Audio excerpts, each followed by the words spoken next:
kangen kangen hatiku.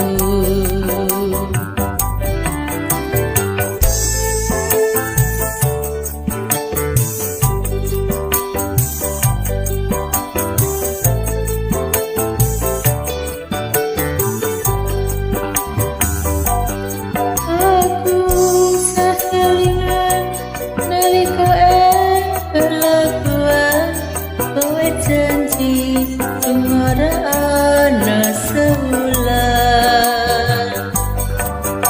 nanging saiki